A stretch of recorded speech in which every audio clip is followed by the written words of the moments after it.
KK, lovely to have you here on the Fall Forward podcast this week. A Blend member here in London, and it's so exciting to share your journey with our members across the globe. So how are you? And lovely to see you. Thanks for being on the podcast. Hi, Stephen. Thank you for having me here. I'm good. I'm well. It's a bright and sunny day here in London, so can't complain. How are you?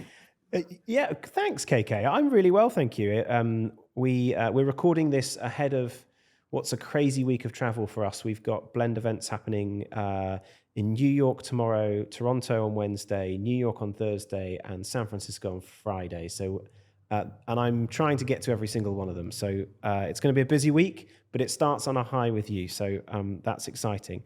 For those who've watched Fall Forward before, we like our members, our guests, to give us a bit of background, a bit of, share with us a bit of what brought you to where you are and why you are where you are today, I suppose, KK. And then we'll dig in and delve into all of the different things that have been in your experiences and talk a little bit about the thing that's on everyone's lips at the moment, AI. So let's start with you, KK. Give us an introduction and tell us about your background.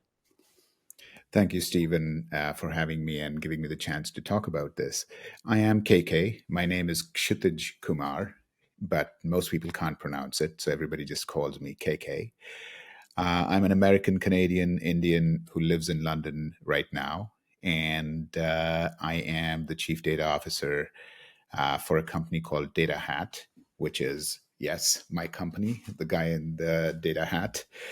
And we are doing some very interesting things in the space of agentic AI, helping CIOs implement AI. So happy to talk about those. You asked me for my background. I used to be the chief data officer for 3 different companies over the last 7 or 8 years. I was the chief data officer of Haleon, which is, for those of you who know GSK, it's the consumer health business that was spun out of GSK. So if you're in the UK, you probably know Panadol, Sensodyne. If you're in the rest of the world, you probably know Advil, Iodex, Eno, you name it, Centrum, lots of brands around the world. But these are consumer health brands that are produced and sold around the world. I was the chief data officer there. Before that, I was the chief data officer in a company called OneFootball, which was the football, the soccer in the US, football in the rest of the world. I was the chief data officer there. We were a unicorn in Europe mostly, and in Brazil and other parts of the world, where people stay on top of their football with this app. Before that, I was the chief data officer at Farfetch, which was the world's largest luxury online retailer. So if you are buying luxury goods, I think the simplest way to do it is online. And I was the CDO, the first CDO when they went public in 2019. And before that, I had worked with Zalando in Europe. I had run big data for Ericsson in North America. And so done a whole bunch of different things as part of my big data career. But that was not my first career. I actually started out as an engineer in the video space. Even before that, actually, in India, I was an engineer in the telecom space. And then I ended up building a few startups, raised almost $100 million, built a few startups in the video space, and then ended up transitioning into big data. KK, lots of interesting areas to talk about. I know you're a super passionate data leader now, but as you know, the topic of the Fall Forward podcast is exactly that: falling forward, learning from your mistakes, and perhaps carrying those things with you. Before we talk about data and AI, because we are absolutely going to get there, I'd love perhaps to start with you a little bit more and understand your journey in the context of falling forward, because I think often as leaders we forget actually how important some of our failures are to us and what they mean to us moving forward. So if you're happy to, I'd love to explore that with you and just understand a little bit about that career history and some of the lessons you learned around falling forward and failures within that. Happy to, Stephen. I think it's such an important topic, and really, really important for people to understand this. My father used to say that what is a diamond? A diamond is just a piece of coal that was applied to a lot of pressure over a long period of time. And that piece of carbon turns into a diamond only because it has all of that pressure and time applied to it. And I think humans are like that. We start out as everybody else does, but then our circumstances, sometimes good, sometimes bad, all of them turn us into who we are. You were asking about data and AI, and how I became a data and AI person actually was a fascinating story. I had built a few startups, like I was saying earlier. I was doing all right. I had sold one of my startups to a company in the video space, and I was a senior VP for innovation. And at that point of time, I started realizing this was a public company. I'm the SVP of innovation. And I started realizing I was getting too far away from the tech. I was becoming solely a sales guy and solely a business guy. Nothing wrong with being a sales or business guy, but you should always stay grounded. You should always understand what you're selling. And I was not at that point anymore. And at that point, something happened where, working with the company that I was with, we decided mutually that I wasn't doing very well as a salesperson for this company and I would have to move on. Now, I had two choices at that time. I could have found another job, similar job, do what I was doing, or I could take advantage of this reset. And I decided to do that. I stepped back and I said, what do I really like to do? And answering that question, I think, led me to where I am today. Because I realized that I like to do business. I like to talk to people. I like to share how people can use technology in better ways. But the technology I was working in, which was video, was nearing a stable point. There wasn't that much to talk to people about technology. It was about really the content part of it now. And I'm not a content person. So I said, what's next? And I looked at cloud. And I said, maybe that's where I go. But then I heard about this thing called big data that nobody could really explain to me what it was. I'm talking 2009, 2010. And, Hadoop was big data at that time. And I started digging into it. And I actually when I left this job as an SVP, I became an engineer. And I said, I'm just going to go on the ground and learn from the ground. I'm going to really figure out what big data is all about. So I was standing up Hadoop instances in my home. I was working on OpenStack so that I could learn private cloud. I didn't have the money to really buy AWS instances at that time, even though they had just begun these little, startup things where you could get a few credits for free. But, I wasn't earning anything and I had a family to pay for it. So I started learning OpenStack, which was free, and I can do it on my computer that I already had in my home. So, long story short, I started talking to people. I started going to meetups. I started learning Coursera. Andrew Ng's very first course on Coursera. I still remember that. I was one of the students in that, learning what machine learning was all about. And over a period of time, people started giving me small odd jobs here and there. I started placing people. I started a little startup of my own, a consulting startup called Big Data Gurus. And I hired people who then I would place into other companies. And I would go with them as a project manager at almost no money that I was making at that time. What I did learn from that, though, was I was able to go into these big companies along with these smart people and listen and participate and really understand, not just be there listening, but be present. And all of those little things, taking those courses, doing these little jobs, they led to Ericsson giving me an offer as a principal engineer, principal consultant in 2014, several years after I had left my SVP job. And I think that day in 2014 was when I really started to make my way back up. My first job after a long time, a full-time job. And in 2019, 5 years from that day, I was the chief data officer at a public company on the NYSE, sitting on the executive board of that company. So these 5 years, I could never have gone from being an engineer to being a board member and chief data officer in 5 years if I had not taken that setback and said, I am going to, several years before that, and said, I'm going to figure out where I really want to go. And that happened to be big data. I couldn't spell big data then. And now, last week I just came back from being awarded the global top 100 chief data officer in Nashville, Tennessee. And so this journey would not have been possible if I had just given up, if I had been not struck down at that time, and if I had not lifted myself up and said, well, there's only one way to go, and that's Yeah. up. Thanks, KK. And I think it's so important to hear for all leaders that it doesn't always go to plan, and it is there are times in your career where you're going to get it wrong and you're going to get fired, right? Maybe that's the worst case, or you're going to get it wrong and find that it's not for you, or you're in the wrong area, or you wake up and you realize, holy hell, how am I here? How do I get in this position?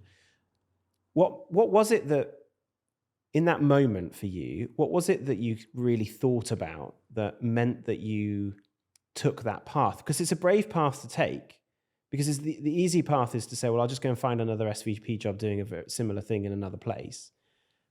What was it that drove you to go and look? What I felt was, in order for me to be successful in whatever I did afterwards, I had to really understand what I was working in. Knowledge, I believe, is really power. Knowledge, information, understanding what you're working on, I think, is the most important thing. And I realized that in the video space, which I had worked in, loved, and been part of for a long time, there wasn't that much new happening. So I could have taken just another job, like you said, and gone on to do the same old thing. But we have only one life. If I'm going to do something and there is a chance for me to do something different, what is the thing that's taking off right now? Let's look at that and let's see if we can gather, join into that area. And I had a choice at that time of whether to go after cloud video or go into this newer thing called big data. And AI really at that time wasn't even real. We were talking about machine learning, and even machine learning was fairly early. Nobody talked about deep learning at that time.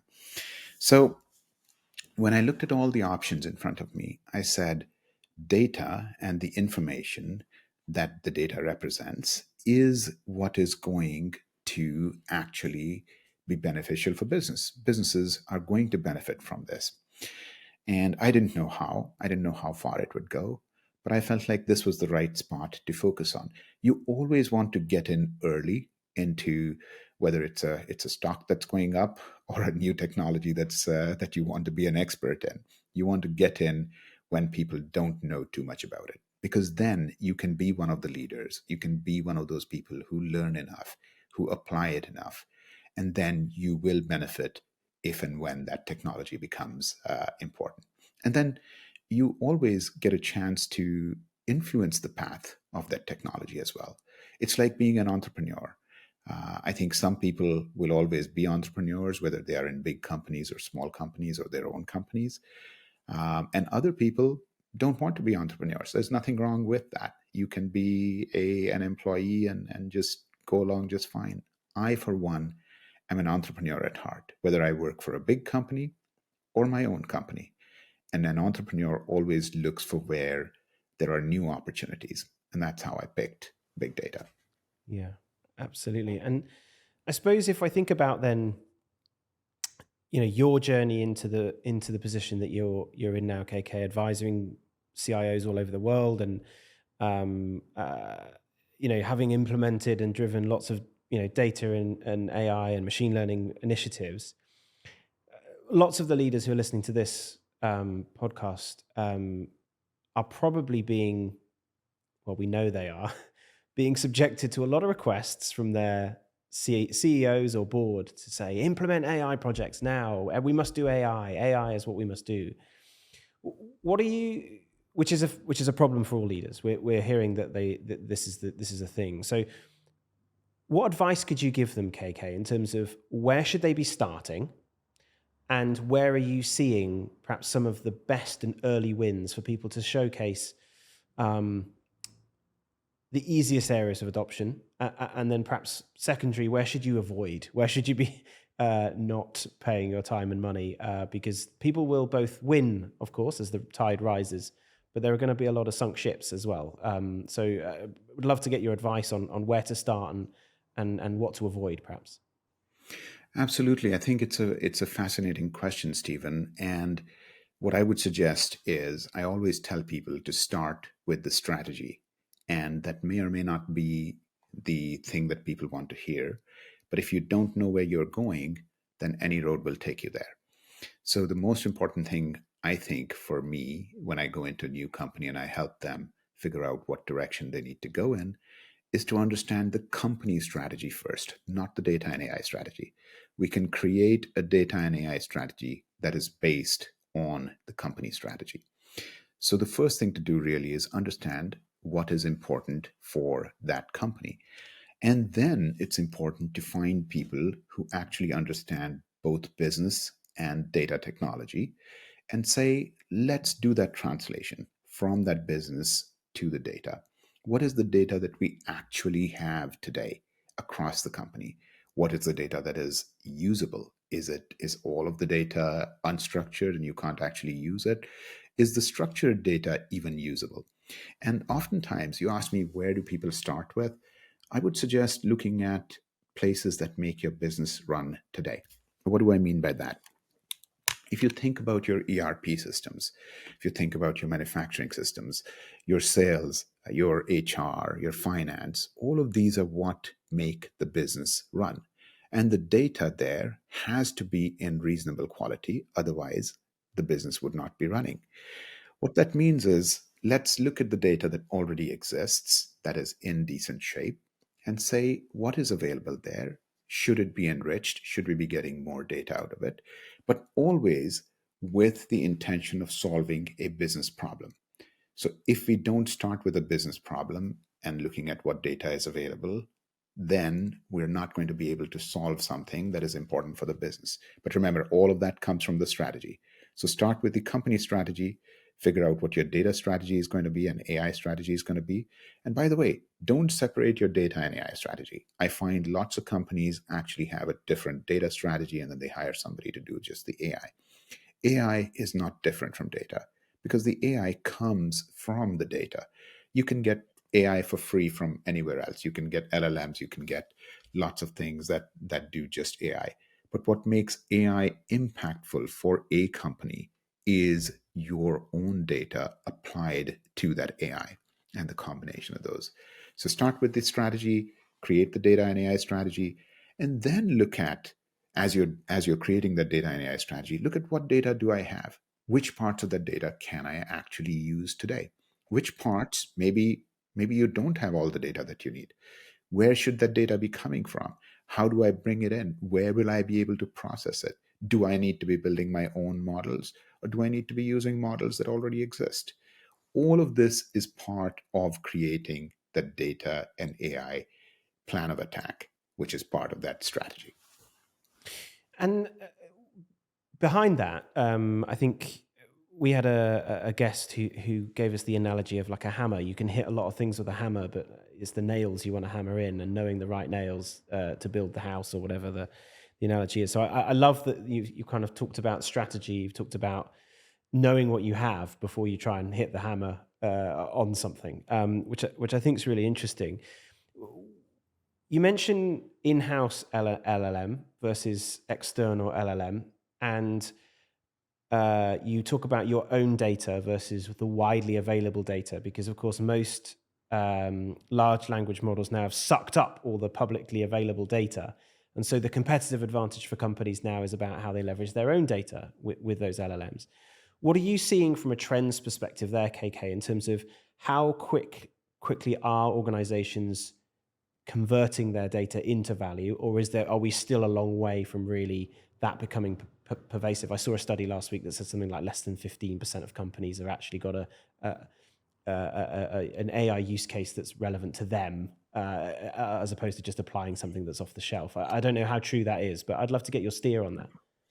I generally tend to be careful of studies that give such low numbers on these things, and the reason for that is this: I have worked in 5 companies over the last 10 years.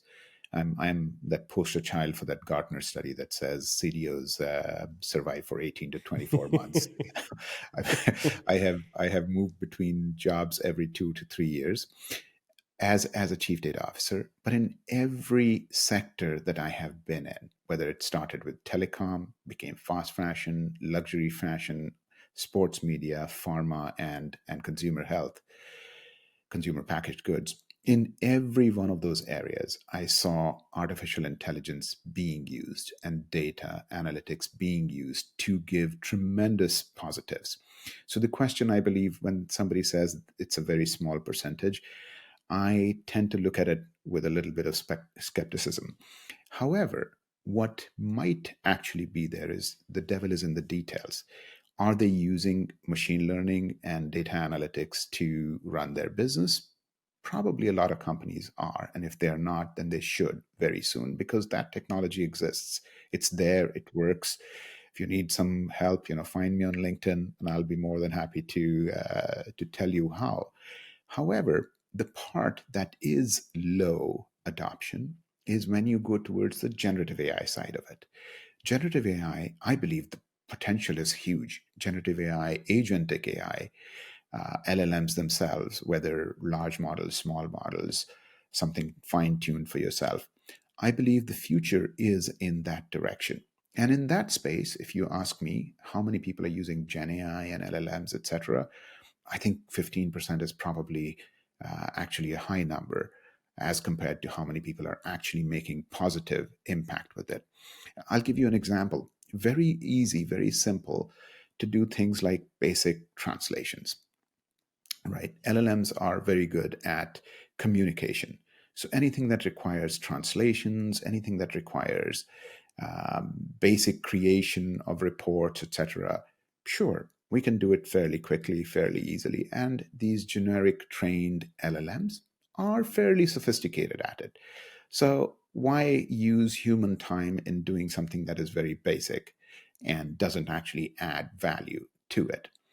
Uh, I would assume that these things would probably get automated fairly soon.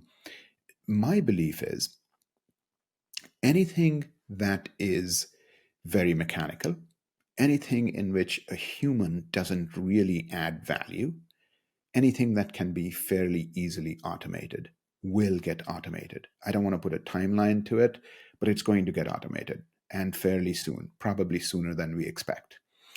As somebody said, it's easy. We are usually um, too optimistic in the short term and too pessimistic in the long Long term. I term, think yeah. that's the case with AI. I think we're wondering whether it's going to be impactful. I am 100% sure it's going to be huge. The question just is, what can we start with right now? These simple use cases, the communication use cases.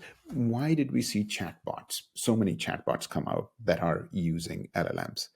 It's because LLMs are really good at communicating with us. They translate what we write and give it to a machine learning model in the back end. And then they take the answers from that machine learning model and give it to us in terms that we can understand. And so that's the kind of use cases we're going to see first, right? Whether it's chatbots, translations, etc. But the use cases that are already happening today are a combination of Gen AI and AI. One example I like to talk about is a bar of soap. When a bar of soap is being manufactured, the entire supply chain behind that bar of soap is driven by data.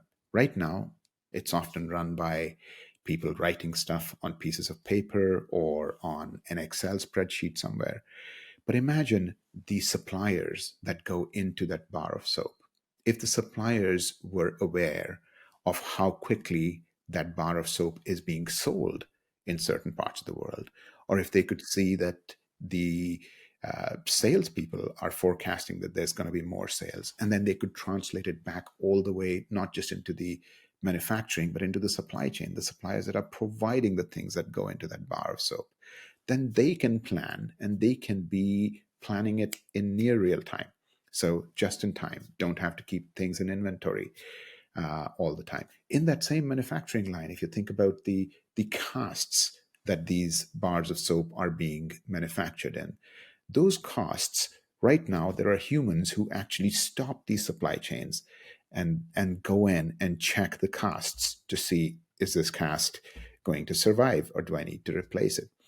During the time that these manufacturing lines are closed for inspection, they are not productive. There's nothing being produced, and the company is losing money. So it's not just the inventory that can be improved, it's the preventative maintenance. What if you've got simple probes which are measuring what's happening? And this is beginning to happen right now, which are measuring what's happening, what the temperature is. Are there cracks beginning to show up? How many did we increase the temperature too much? Did we reduce the temperature too much?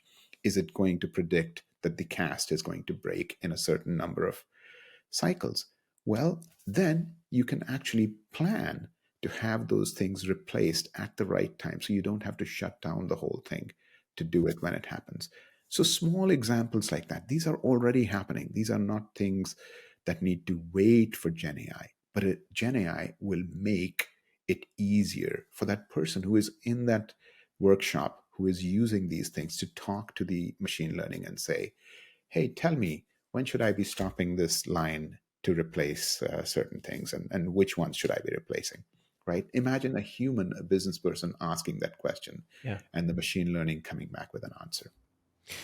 One of the examples you gave there, KK, is interesting because if I think about that supply chain example, that touches so many different leaders across that supply chain. So, you've got the people who are responsible for the logistics and the warehousing, you've got the data people, you've got the physical management of staff, the HR people involved, you've got everybody's involved in that. And I think, as you know, Blend Community is all about mixing those functions together. AI is interesting because I think the stakeholders involved in understanding AI is increasing all the time. And of course, it's driven often by the chief AI officer, chief data officers.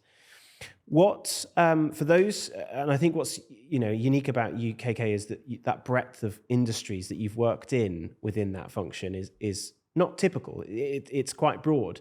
So you probably know this better than most, but I'd love to kind of get your steer on the importance for leaders right now in terms of, in any function that you're in, making the time and effort to go and understand AI and how it's going to be an opportunity for them or a risk for them, or what they need to be doing to embrace it. What are you seeing across the kind of the functions that operate around the boardroom table?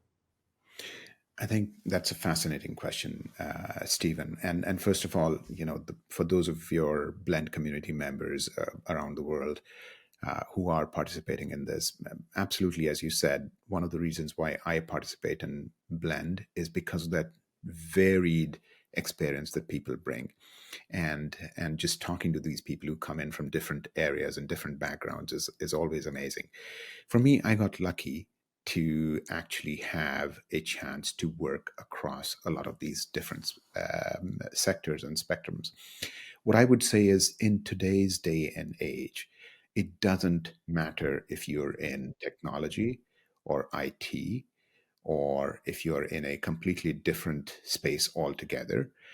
It doesn't matter. If you are doing anything in any space today, we need to step up and understand how AI works and how AI is going to impact our work. I'll give you an example. Some of the things that I'm seeing right now, I was talking about AI agents earlier. We're doing a lot of really sophisticated work in AI agents today, and we're helping some companies which seem to be pretty traditional, pretty old school companies, do a lot of work with AI because of those LLMs. Now we have these finance people and these sales people and these marketing people who didn't actually know much about the machine learning underneath or the data underneath, but they know their business and they know the questions to ask in that business. So how do you get those people to ask those questions? And you have to remember, large language models, the chat GPTs of the world, the clouds of the world, and the Mistrals of the world, the better the question is structured, the better the answer, which means, like my son, who's an expert on LLMs now, more of an expert than I am, I think, he is able to use, he's a graduate from Purdue, so he's a finance business graduate, but he's able to use these large language models to produce code for him that does exactly what he needs them to do. And the reason he's able to do it is he asks them just like he would ask a data scientist or a data engineer. He gives them all the information and asks very specific questions. Now, this does not require technology knowledge, right? He's a finance and business person who is asking very specific finance and business questions. But what ChatGPT and Llama 3 and others come back with are very sophisticated answers based on what was asked and based on the data that is already available. This does not require a business person to become a technical person, but it does require them to understand that the AI has the ability to give them answers. Of course, you had mentioned something earlier, Stephen, when you talked about risk. One of the risks, I believe, is that we don't train our business people to actually ask those questions. I believe that is actually a bigger risk for all companies than hallucinations or the risk of issues happening. If you look on my LinkedIn profile, Stephen, you'll see about a year ago I had uploaded a picture of myself planting a tree in Hyderabad, and I asked DALL-E to make a caricature of me. And DALL-E came up with a very handsome young man who definitely was not me. He was wearing a fedora. He was wearing a Canadian Mountie hat, not a fedora. His eyes were different colors. But it was fun. It was fun to put that into DALL-E and see the picture out there. However, when I asked it yesterday just to test it out and see how much better it was, the thing that came back, the picture that came back was so much better, so much more accurate. It was wearing a fedora. When you ask, if you look around today, you will see these pictures that people have created, which look real, and you don't know whether it is real or not, right? DALL-E has improved in this 1 year to create almost lifelike pictures. But that comes with the need for us to train our business people. If you're going to let everybody, finance, business, whichever part of the company you're in, use AI for the business, then we need to train them, not just on how the AI works, but what kind of issues, what kind of risks are we going to expect.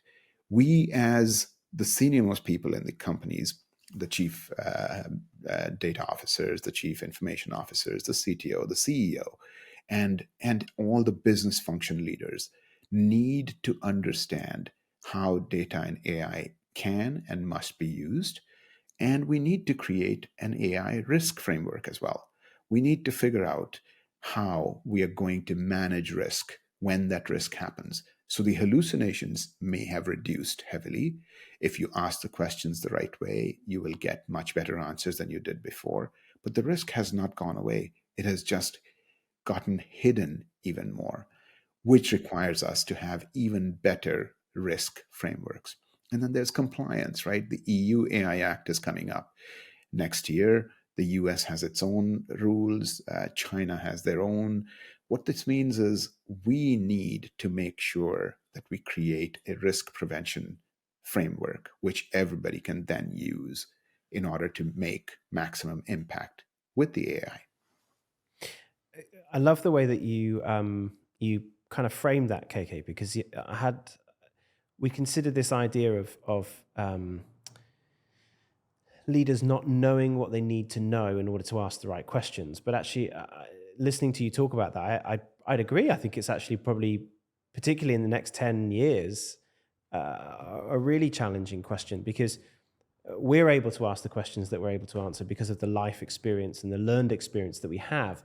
But if the AI is doing the doing, you're not gaining the learning in doing that. So how do we impart that? How do we teach people? Is definitely an area we're going to have to, as leaders, solve for. And it's a unique one because it's not one we've perhaps solved for yet in leadership.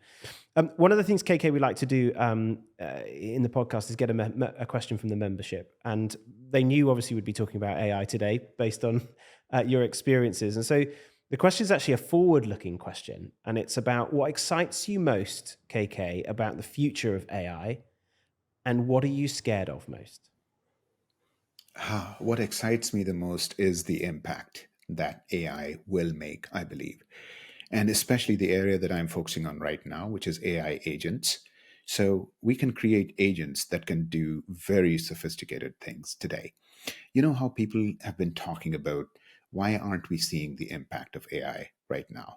Right? We all feel that we are in the Gartner hype cycle at the bottom of that trough right now. Uh, but actually, I have a feeling that we've started coming back out of that. And the reason I say that is these agents are real right now. Last night, literally, I was sitting with Crew AI and throwing together an agent. And if somebody like me, who's a chief data officer, had several hundred people working for him in my last job, if somebody like me can pick up a laptop and create agents that are actually able to do multiple things and take intelligent answers, well, the impact that can happen when it's actually in the hands of somebody who knows what they're doing, I believe is going to be huge. And so this is the reason why I believe the biggest thing that excites me is the impact, the positive impact that it can create, including agents, etc. Now, what worries me is really how we as humans, react to it.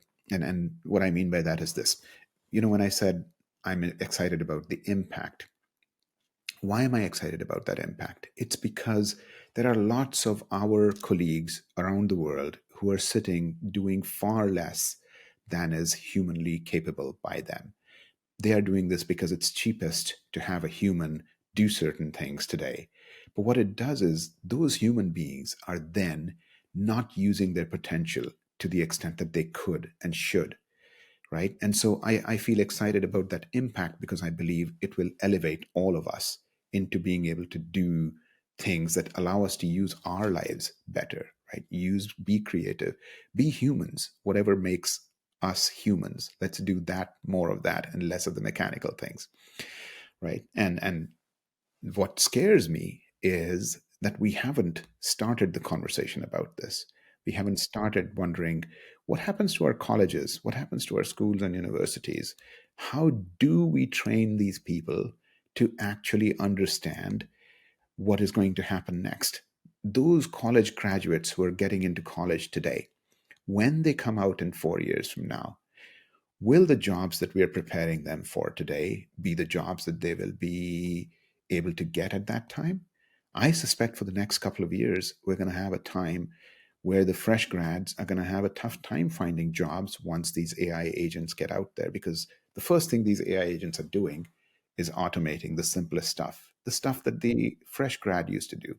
However, if we don't have the fresh grad doing that, how do we get the senior person who has already done that and who has learned those things? So what worries me the most actually is not about Terminator happening or hallucinations causing huge problems. Those problems will happen. But I think us as humans have figured out ways of solving those things before. The thing we haven't done yet is we haven't prepared ourselves for when that automation really starts happening. What does it mean to the rest of humanity?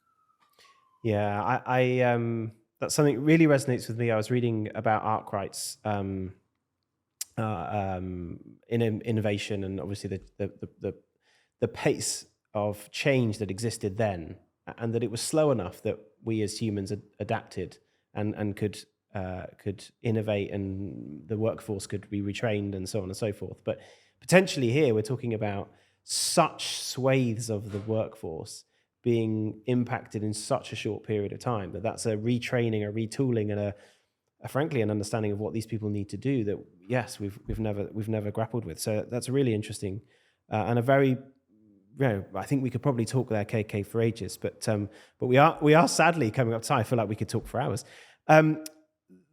Lastly, I'd love if you could, before we leave listeners today, would love to get a recommendation from you, something that you maybe you've read and you've been to, an experience you've had, a thing that you do, something as a leader that you hold close to you, that you'd share with members and say, I do this thing, I read this thing, I go to this place, whatever it might be, that is helps you be the best leader that you can be, and you might share with the wider group.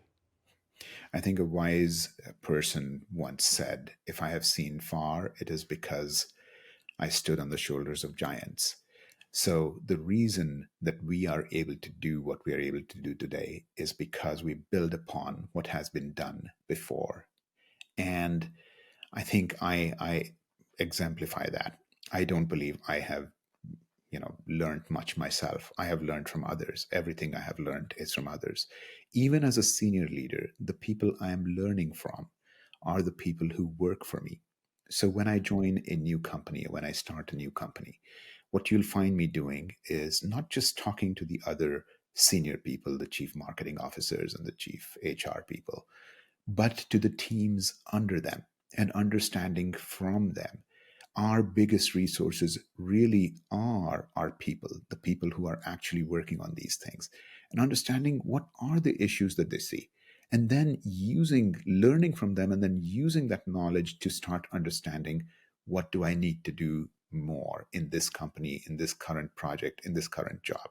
So I think the one thing I would say is it's not just external knowledge, right? I read as much as I can. I actually listen to Audible all the time. So I used to listen to radio stations, and I do listen to them sometimes. But if I'm driving, if I'm in a train, if I'm on an airplane, I literally take books that I put into my ear and I listen to them when I'm taking off on the plane or going on a 12-hour flight across the Atlantic. I'll finish up a complete book. But I think it has to be balanced by not just that external knowledge coming from outside the company and outside our lives, balancing it with the people inside and asking them what are their biggest issues and how can I help solve those issues. And as an example, data quality, you'll hear people talking about data quality all the time. But when you talk to your own people inside, then you find out that the data quality that the HR people are talking about is very different from the data quality that the research scientists are talking about. And maybe there are things that you can do differently. You can read books about data quality, you can talk to vendors about data quality. When you talk to your own people, you actually figure out what the real problem is and how do you begin to solve it. So I have a 1-2 punch. The first punch is learning from the outside with Audible and other things. The second punch is learning from the inside, asking our own teams what's going on. Love that, KK. That's such practical advice to end us with. Make sure we're listening and searching in all the right places for that knowledge, which is lovely. KK, like I said, I feel like we could keep going for ages, but unfortunately we can't. But maybe we'll have to do another version of this another day. You are an absolute gentleman, and I love talking to you about all things AI and on all things leadership. And look forward to seeing what comes up next for you. And we will see you in the Blend community in the not too distant future. I'm sure we will. Absolutely, Stephen. Thank you for having me here. And I hope to attend your events in the US and in the UK as well. You sure will, KK. We look forward to having you. Make sure you subscribe to the Fall Forward channel so you don't miss any new episodes. I'll see you soon.